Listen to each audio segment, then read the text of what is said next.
Bonjour à tous et bienvenue si vous nous rejoignez à l'instant en ce dimanche de Pâques. La terre entière célèbre la résurrection, tous les chrétiens. Avec vous aussi, Monseigneur Aupetit, qui nous accueillait ici chez vous. Bonjour. Bonjour Philippine, bonjour à tous. Je rappelle que vous êtes nommé par le pape depuis le décembre dernier, archevêque de Paris. Vous avez été installé le 6 janvier, ça fait bientôt 3 mois. Monseigneur, aujourd'hui, c'est le même cri tout autour de la terre. Il est vraiment ressuscité? Ah, il est vraiment ressuscité, alléluia. Oui, c'est un moment de joie. Le monde, je crois, a vraiment besoin de ce message. Il a toujours eu besoin de ce message, mais tout spécialement en cette époque où nous vivons des moments un peu douloureux dans notre pays et bien ailleurs. Alors on va en parler, mais comment est-ce qu'on fait année après année pour renouveler cette joie de Pâques et pas s'y habituer, parce qu'au fond c'est un élément du calendrier, presque un marronnier, comme diraient les journalistes, vous savez, de ces événements qui reviennent chaque année à peu près à la même période. Oui, sauf que effectivement, le printemps aussi, ça revient toujours à la même période et on ne se lasse pas. Eh bien, vous voyez, je crois que c'est comme le printemps. Le printemps revient, on est heureux de revoir les fleurs, on est heureux de voir les arbres fleurir, on sait que cela va donner du fruit. Eh bien, Pâques, c'est la même chose. Pâques, c'est tous les ans et on est heureux de pouvoir fêter Pâques sans se lasser, comme on ne se lasse pas d'ailleurs du printemps. Et vous arrivez avec la liturgie à vivre tout au long de la Semaine Sainte, le chemin auquel nous invite l'Église sur les pas du Christ jusqu'à ce dimanche de Pâques, parce que c'est un sacré chemin quand même à chaque fois. Hein. Oui, c'est un sacré chemin. On pourrait penser que c'est un peu artificiel. À chaque fois, on fait tel jour ceci, tel jour cela. Mais on rentre dans une démarche qui nous dépasse infiniment. C'est pas seulement la question du temps, vous voyez, le jeudi, le vendredi, samedi, dimanche. On rentre dans un temps qui dépasse. Le temps, là, se déploie, c'est-à-dire quelque chose de l'éternité qui nous rejoint, puisque c'est Dieu qui vient nous rejoindre dans notre humanité et qui accepte de vivre cette humanité faible, fragile, et qui se livre dans un acte d'amour pour aboutir à ce dimanche de Pâques où nous sommes aujourd'hui et qui est effectivement la joie qui explose, la joie d'une résurrection, la joie de notre vocation. Notre vocation, elle est simple, elle est d'aimer comme le Christ, elle est d'entrer dans l'éternité de Dieu. Alors, c'est cette perspective que la mort n'a pas le dernier mot. Elle a résonné d'une manière singulière dans notre pays, en France, cette semaine, avec les attentats survenus il y a un petit peu plus d'une semaine.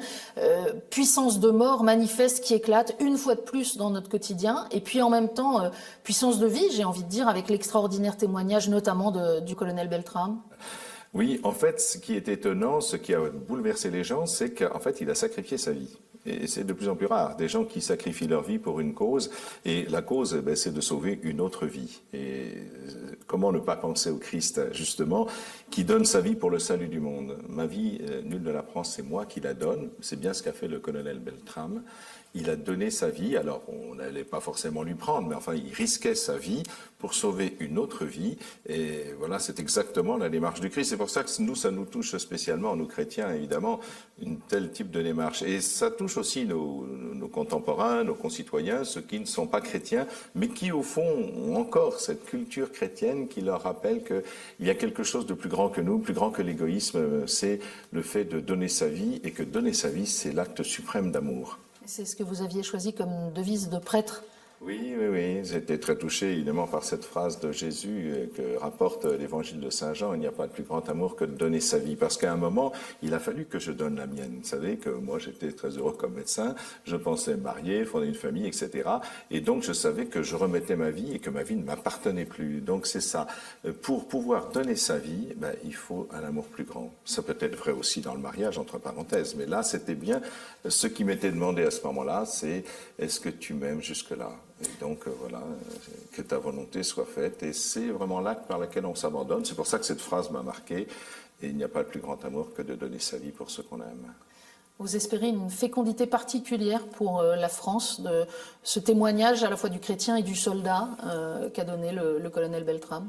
On mesure assez mal ce genre de fécondité, parce que c'est une fécondité spirituelle, une fécondité des consciences.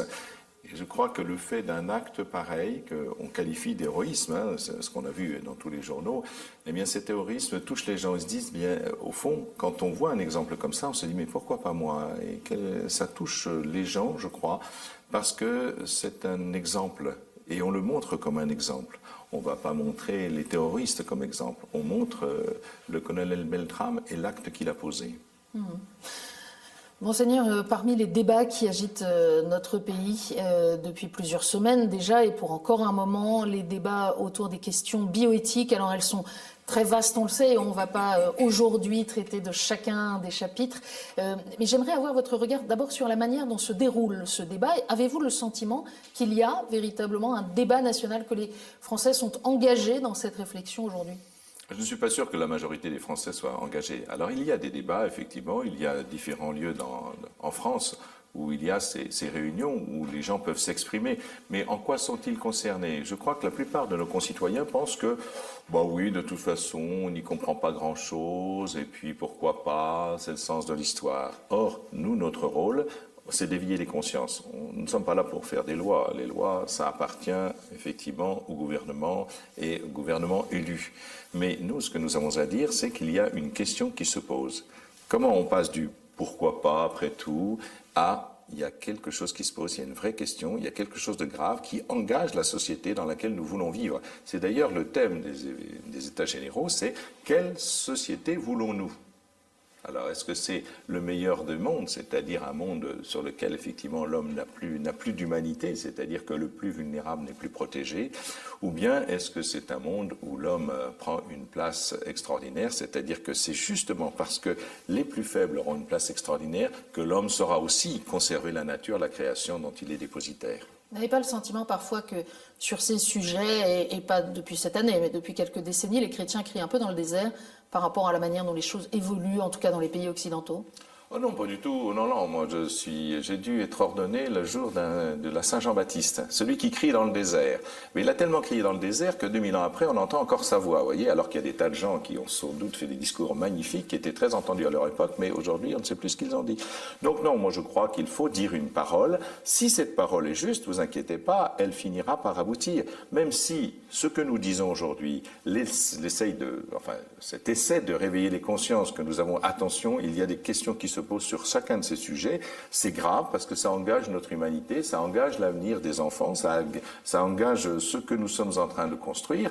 Bien, si effectivement nous ne sommes pas entendus, si les lois qui, pour moi, sont des lois iniques passaient, eh bien, ça n'empêcherait pas que notre voix portée, qu'elle continuera de porter, et que si ce que nous disons est juste et vrai, eh bien ça finira par triompher, c'est tout. Alors plus ça durera, évidemment, plus il y aura de dégâts, mais je suis sûr que cette parole, c'est comme la parole du Christ, après tout, une parole d'un Galiléen à cette époque-là, où l'empereur était Tibère, qu'est-ce que ça signifie? Rien du tout. Regardez son déploiement mondial. Alors nous disons une parole, cette parole, au fond, ne nous appartient pas, mais je suis sûr qu'elle fera sa fécondité quand il le faudra. Comme médecin, vous êtes particulièrement sollicité, notamment par les médias, sur ces différents sujets? Oui, je ne sais pas si c'est parce que je suis médecin que je suis plus compétent pour discuter de ces sujets. Je connais des gens qui ne sont pas médecins, qui connaissent parfaitement les sujets en question. C'est vrai que le fait d'être médecin font penser aux gens que je peux m'exprimer de manière adéquate. Mais je n'en suis pas sûr. Enfin, c'est vrai que je m'intéresse à ces questions au départ parce que j'étais médecin quand j'ai fait la bioéthique et quand j'ai enseigné à la faculté de médecine de Créteil. C'est bien parce que, comme médecin, j'étais affronté à des situations particulières qui m'ont obligé à réfléchir, ça c'est sûr.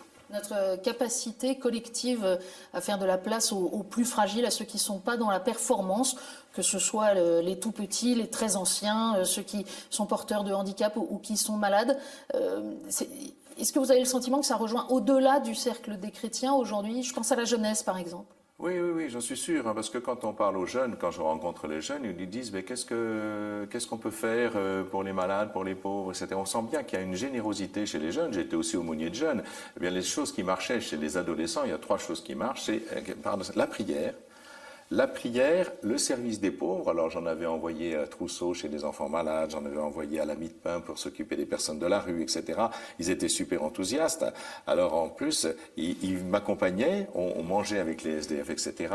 On servait à table, on faisait la vaisselle et tout. Alors quand ils rentraient chez leurs parents, fous de joie, les parents me disaient « Mais qu'est-ce que vous leur avez fait pour qu'ils soient aussi joyeux ?» Eh bien j'ai dit « Ils ont fait avec moi tout ce qu'ils font chez vous en râlant.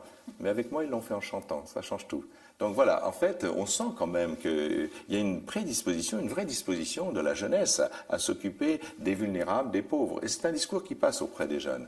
L'égoïsme, c'est pas forcément à 20 ans. Après, c'est que, on vieillit, on s'encroute, on a peur de l'avenir, on se sécurise et donc, sans forcément être égoïste, on se protège, quoi. On se protège. Les jeunes se protègent beaucoup moins et sont prêts à aller à la rencontre des plus faibles et des plus pauvres. En vieillissant, on se protège certainement, on rationalise aussi, et ça m'amène à vous interroger sur une autre grande préoccupation d'aujourd'hui, qui est la manière dont nous accueillons les migrants, avec une crise migratoire que le pape François qualifie de sans précédent dans l'histoire de l'humanité, si on la considère à l'échelle de toute la planète. Mais pour ce qui est de la France ou de l'Europe occidentale, en tout cas, il y a véritablement un mouvement beaucoup plus net, fort et important que ces dernières décennies, et beaucoup de troubles, du coup, j'allais dire de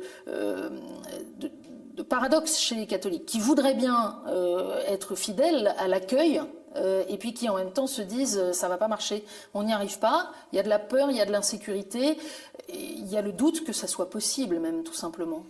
Je ne suis pas sûr, parce que quand le pape a lancé son appel, donc en 2015, le dimanche. Le lundi, j'ai envoyé un message à tous les chrétiens du 92. Eh bien, il y a eu des réponses immédiates et partout. Tellement importantes d'ailleurs que j'ai été obligé d'employer une salariée pour qu'elle s'occupe de coordonner l'ensemble, pour qu'il n'y ait pas n'importe quoi. Vous voyez, des gens mettaient un appartement à disposition, d'autres un pavillon, d'autres étaient professeurs ou traducteurs, donc se mettaient à disposition pour faire apprendre le français. Des écoles catholiques proposaient un accueil gratuit dans les écoles et une cantine gratuite, donc ça partait de partout. Et je me suis dit, c'est pas possible, parce qu'il faut quand même coordonner tout cela et travailler avec des professionnels. Donc on s'est lié avec Habitat Humanisme pour qu'il y ait des contrats bien en forme, parce que si vous accueillez quelqu'un, il faut être sûr combien de temps, comment ça va se passer, comment on va l'accompagner pour qu'elle puisse elle-même rebondir. Et moi, j'ai été étonné des réponses de toutes les paroisses, de toutes les paroisses sans exception. Et dans les paroisses, il y avait une liste, moi je peux faire ci, moi je peux faire ça, etc. Donc il ne faut pas dire que les chrétiens ne soient pas sensibles. Après, il y a deux questions. Il y a le fait qu'effectivement, nous avons des gens qui sont en danger de mort et que nous accueillons. Quand on voit un frère dans la rue en train de mourir de faim, notre cœur de chrétien ne veut pas le laisser comme cela. Donc on l'accueille, on accueille cette personne-là. Et puis après, il y a la réflexion politique, c'est-à-dire la réflexion autour du bien commun. Qu'est-ce qui permet effectivement d'envisager les choses de manière politique pour pouvoir intégrer, accueillir et puis permettre à ces gens de vivre chez nous et d'apporter effectivement en général leur culture et leur savoir, parce que ce sont des gens en général bien diplômés qui viennent ici, parce que déjà pour pouvoir se payer un passeur et venir jusqu'à nous, ce ne sont pas les pauvres, c'est pas des pauvres qui viennent chez nous. Il y a eu une première migration en France qui était beaucoup plus importante que celle-là, c'est celle des années 70, à partir des Nord-Africains qui sont venus chez nous parce que on les a sollicités, parce qu'on en avait besoin après l'indépendance de l'Algérie. Là, il y a eu effectivement quelque chose d'assez complexe. J'ai vu, parce que comme j'étais médecin à cette époque-là, quand j'allais dans les cités, les Français ont accueilli ces gens-là de manière ouverte. Et il y avait une vraie convivialité. C'est pas une convivialité artificielle comme aujourd'hui avec le vivre ensemble, où on fait une photo avec l'imam, l'évêque, le maire, on met ça dans les journaux, on parle de vivre ensemble. Ça de la foutaise, c'est faux, c'est artificiel. Après, il faut aller dans les cités, et dans les cités aujourd'hui, eh bien, ce qu'on voit, c'est qu'il y a des groupes, un communautarisme, et les gens ne se parlent plus, alors qu'ils se parlaient. Qu'est-ce qui s'est passé? Eh bien, je crois, ce que j'ai compris, c'est qu'il y a un choc des cultures. Les gens ne vivaient pas de la même manière. Ça a commencé par créer une sorte de petit agacement, pas grand-chose. Cet agacement a pris de l'ampleur. Et moi, j'ai vu comment ça a évolué dans fin 70 aux années 80, début 90, et que ce qui était naturel de s'accueillir mutuellement s'est transformé peu à peu en méfiance, et puis jusqu'au rejet, quoi. Oui. Mais sauf à vouloir être taxé d'irénisme, quand même dans tout cela aujourd'hui, la question de la relation avec la communauté musulmane ou les communautés musulmanes, parce qu'elles sont diverses, et de la possibilité de vivre ensemble, tout spécialement dans un climat d'insécurité comme aujourd'hui. Oui, la communauté musulmane, elle est diverse, comme vous l'avez dit. On ne peut pas dire que c'est monolithique. Quand j'allais faire ma visite pastorale à Gennevilliers, j'allais rencontrer l'imam ou à Villeneuve-la-Garenne, ils nous disent eux-mêmes qu'ils n'ont plus la maîtrise de leur communauté. C'est-à-dire que les jeunes ne viennent plus à la mosquée, ils vont ailleurs, ils vont se former ailleurs, notamment sur les sites Internet, ce qui est effectivement la source du danger. Mais il y a encore de bonnes relations avec la communauté musulmane au niveau des officiels. Mais après, ce qui compte, c'est localement, sur place, sur le terrain. Et sur le terrain, c'est bien plus difficile, parce qu'il y a effectivement ce climat de méfiance, une forme d'identité qui permet d'exister, c'est-à-dire que quand on se reflue sur son identité, ça veut dire qu'on n'est pas à l'aise dans la société où on est. Comment on fait pour que ces gens se sentent à l'aise dans la société? Quant à l'islam, il y a plein de gens moi, qui me posent sans arrêt des questions. Quand je prends le métro, le RER, ils m'arrêtent en me demandant vous êtes prêtre? Ah, oui, je suis prêtre. Est-ce qu'on peut vous poser des questions? Bien sûr, et on passe 3/4 d'heure à poser des questions, pas du tout agressives, mais on parle de Dieu. Et ces gens-là me disent merci de m'avoir parlé de Dieu. Pourquoi? Parce que Dieu est sujet tabou. Dans les années 60, ce que vous dites aux chrétiens, c'est de parler plus de Dieu pour parler avec les musulmans. Oui, parce que notre monde pense que si on parle de Dieu, on va s'entretuer. Pas du tout. Si on parle de Dieu, eh bien, on peut au contraire ouvrir un espace nouveau et justement créer des relations autres. Et je vous assure que toutes les relations que j'ai pu avoir, les discussions que j'ai pu avoir sur Dieu, et même si sur des sujets aussi compliqués que le Fils de Dieu ou la Trinité, eh bien, on peut en parler paisiblement, je vous assure. Et au contraire, c'est intéressant. Et ils me disent tous, merci de m'avoir parlé de Dieu. Et si beaucoup de musulmans mettent leurs enfants à l'école catholique, c'est parce qu'on y parle de Dieu, même si ce n'est pas leur religion.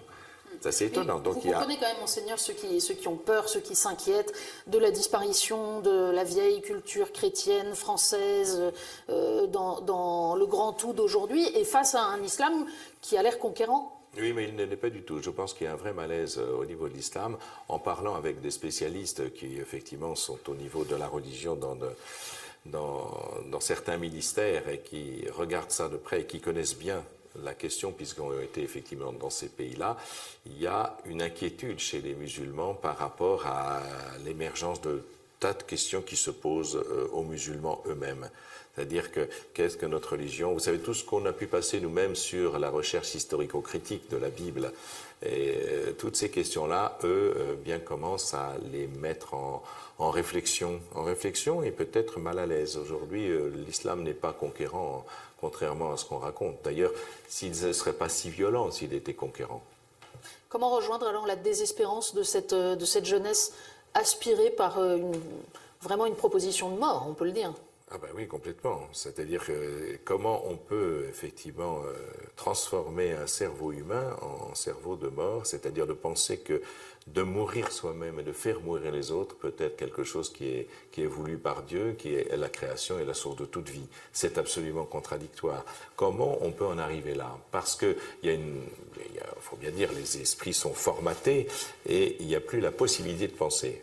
Nous croyons depuis toujours, enfin dans l'Église au moins, dans les autorités d'Église, l'éducation à la liberté. C'est-à-dire que nous avons un cerveau, il ne suffit pas de mettre plein de choses dedans. Il faut se servir du néocortex qui nous permet de discerner et de juger. C'est ce qui est le propre à l'homme. Et si nous savons discerner, juger, si nous nous rendons intelligents, c'est-à-dire que si nous avons un outil, comme vous avez vos caméras, donc vous savez vous en servir, eh bien si on apprend à se servir de son cerveau, à ce moment-là, eh bien quelque chose peut se passer. Mais si on le formate justement en le réduisant à quelque chose de très limité, ce qui est le cas, c'est très limité, ce que ces gens pensent, c'est quand même très limité, ils sont incapables de prendre de la hauteur, incapables de jugement de valeur, et donc ils sont transformés en robots et en machines. Pour les chrétiens, Monseigneur, si je reprends tout ce que nous venons de dire depuis un peu plus d'un quart d'heure maintenant, cet appel à la fois à la présence auprès des plus fragiles, des plus pauvres, auprès des frères, ce sens de l'accueil, et puis en même temps le fait de parler de Dieu, c'est toujours l'invitation à l'annonce explicite là où nous sommes. Quelle forme, c'est quoi votre forme d'évangélisation? À quoi est-ce que vous appelez ceux qui nous écoutent et qui nous regardent? C'est de toujours savoir rendre raison de sa foi.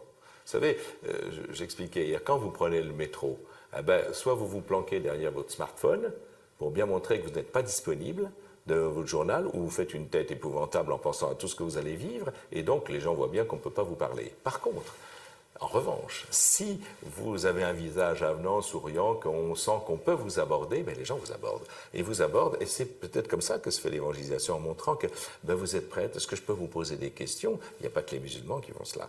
Et je crois qu'il y a une certaine forme de disponibilité et de rendre raison de sa foi. Il n'y a pas de honte à parler de Dieu, il n'y a pas de honte à parler de sa foi, on n'est pas ridicule. La foi chrétienne n'est absolument pas ridicule, je crois qu'au contraire, elle est extrêmement élaborée, elle repose sur des fondements philosophiques, elle repose sur des fondements anthropologiques dont nous pouvons être fiers. Nous n'avons pas à nous cacher de notre foi, non, bien sûr. C'est aussi l'attitude à laquelle vous encouragez vos prêtres? Bien sûr, mais ils sont déjà très motivés, vous savez, ils sont très évangélisateurs et je les encourage bien sûr à le devenir davantage. Et vous en dites... pas seulement les prêtres, les fidèles. Les fidèles, par leur baptême, sont missionnaires. Le pape parle de disciples missionnaires. Alors, disciple, c'est apprendre à vivre dans l'intimité du Christ, par la prière, par l'Eucharistie, par tout ce qui nous permet de nous rapprocher de lui. Et missionnaire, c'est que, comme André, quand il a passé du temps avec le Christ ce soir, quand il lui avait dit « venez, voyez », il a été tout de suite chercher son frère Pierre, qui est devenu Saint Pierre après. Donc voilà, on est forcément missionnaire quand on est intime avec le Christ. Donc voilà pourquoi le pape parle de disciples, amis du Christ, et donc missionnaire, pour faire connaître cette amitié. Mais si j'en reviens tout de même aux prêtres, on vous dit très particulièrement fraternel, attaché et soucieux du bonheur des prêtres. Vous l'avez redit au cours de la semaine d'ailleurs dans votre homélie à la messe chrismale, en invitant les fidèles à soutenir, à aimer leurs prêtres. C'est un point d'attention particulier chez vous. Ah oui, bien sûr. Parce que quelqu'un qui a donné sa vie, c'est-à-dire qui a accepté de ne plus posséder sa vie pour la donner à Dieu et pour la donner à ses frères, doit être l'objet d'une estime particulière. En tous les cas, moi, c'est mon cas. Et j'étais très admiratif dans le diocèse où j'étais avant, par exemple Nanterre, où il y a une vraie fraternité dans les prêtres. Ils ne sont pas assez nombreux, ils ne sont pas très nombreux, ils sont 120.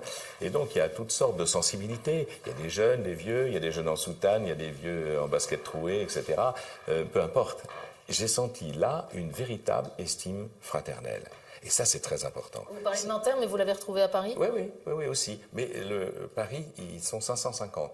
Donc, c'est plus difficile de pouvoir créer un presbytérium qui se connaisse parfaitement. Moi, j'étais prêtre à Paris. Eh bien, j'ai vraiment connu les prêtres que quand je suis devenu vicaire général, que j'étais obligé d'aller sur le terrain voir tout le monde. Et donc, c'est beaucoup plus difficile pour nous de nous connaître. Qu'est-ce que nous pouvons faire? Et c'est ce que nous faisons déjà avec des retraites où on croise les générations, on croise les missions pour qu'ils puissent se connaître, s'estimer et se retrouver ensuite. Comment on va faire pour qu'il y ait une véritable fraternité entre les prêtres? Oui. Et la manifestation de ce soutien et de cette affection, ils en ont besoin quand même, aussi de recevoir des marques d'affection du peuple de Dieu, de ceux qui les croisent, parce que c'est pas toujours facile d'être prêtre dans notre société aujourd'hui. Ah ben non, parce que la valeur sociale du prêtre aujourd'hui n'est pas reconnue. Donc franchement, si vous dites que vous êtes ingénieur, si vous dites que vous êtes médecin, j'ai bien vu le regard, etc. Quand vous dites, après avoir été médecin, j'ai dit que j'étais séminariste, j'ai bien vu que le regard n'était pas tout à fait le même. Et je l'ai vu d'ailleurs quand j'allais dans les hôpitaux. Autrefois, quand j'allais dans les hôpitaux, on sortait le tapis rouge. Je suis revenu comme petit séminariste aumônier pour visiter les malades. J'avais l'impression de gêner tout le monde. Vous voyez, donc on voit bien que le regard s'attache à la fonction. Et la fonction de prêtre aujourd'hui n'est pas reconnue. Et pourtant, c'est quelque chose d'extraordinaire puisque c'est cette capacité de donner sa vie par amour de Dieu et par amour des autres. Monseigneur, on arrive au terme de cet entretien. Vous avez dit dans une interview au moment de votre nomination comme archevêque de Paris que si vous ne parveniez pas dans l'emploi du temps qui serait le vôtre à conserver le temps de la prière, et on sait que vous priez surtout la nuit, eh bien vous ne pourriez pas continuer. Alors est-ce qu'au terme de ces 3 premiers mois, premier trimestre, est-ce que vous y arrivez ? Oui, j'arrive à prier bien sûr, mais après je vais voir comment je vais écarter davantage ce qui est important, ce qui n'est pas important. De toute façon, toutes nos situations, c'est toujours une hiérarchisation. Est-ce qu'on met en premier sa famille quand on a une famille? Est-ce qu'on met en premier son métier? Donc il y a des choix à faire.